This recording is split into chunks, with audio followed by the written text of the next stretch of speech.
আপনি একটা দীর্ঘ রাজনৈতিক জীবনে ক্ষমতায় থাকা সিপিএমকে দেখেছেন, বিরোধী সিপিএমকে দেখেছেন, বিরোধী বিজেপিকে দেখেছেন। আপনার অবজারভেশনে আপনি এই সিপিএম আর বিজেপি এই দুটো পার্টিকে নিয়ে আপনার মত কি?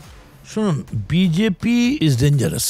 ওর বাচ্চা গর্ভবতী মায়ের পেটে বর্ষা ঢুকিয়ে বাচ্চাটাকে টেনে আনতে পারে। কিন্তু সিপিএম আর যাই হোক 50,000 লোককে খুন করেছে ওরা 34 বছরে। কিন্তু BJP is greater enemy, bigger enemy, they are more dangerous than CPM. After all CPM is a political party. এবং আমার মনে হয় আগামী দিনে যে ভোট আসছে তাতে দেখবেন যে বিজেপির ভোট কমে গেছে এবং সিপিএম এর ভোট বেড়ে গেছে। মানুষ কিন্তু ওই দাঙ্গাবাজ, হুজ্জুদবাজ, দেখুন আমি বলা উচিত না এইসব কথা বলে ফেলি বলে মুশকিল হয়, এই যে মেয়েদের ওপর অত্যাচার করলে ফাঁসি দিতে হবে, এই নিয়ে সব দল কত কেউ সবাই নেমেছে।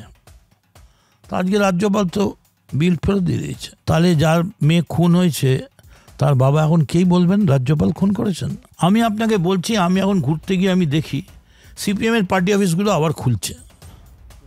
এটা আমার দেখে ভালো লাগে যে আমাদের সঙ্গে সিপিএমের লড়াই হোক না, ওরা মিছিল করি আমরা করি।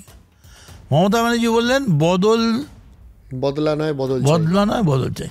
যদি বদলা বলতেন তাহলে 1 ঘন্টা লাগতো সব মিশিয়ে দিতে, কিন্তু সেটা মমতা ব্যানার্জি করেননি।